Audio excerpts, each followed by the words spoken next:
Election time start ஆயிடுச்சு மக்களே. இனிமே நீங்க கையில கொஞ்சம் பெரிய தொகையை எடுத்துட்டு போனீங்கன்னா ரொம்ப உஷாரா இருக்கணும். ஏன் தெரியுமா?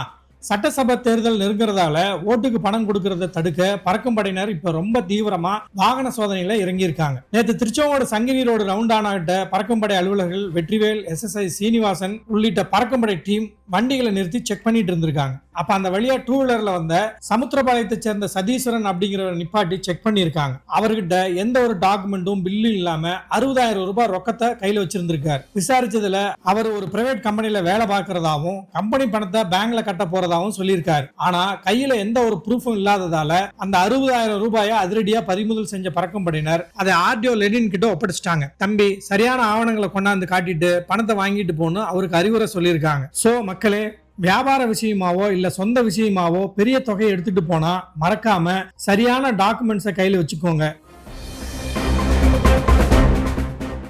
இது போன்ற தேர்தல் அப்டேட்ஸ்களை உடனுக்குடன் தெரிந்து கொள்ள நமது VM Talks பேஜை ஃபாலோ பண்ணுங்க, லைக் பண்ணுங்க, ஷேர் பண்ணுங்க.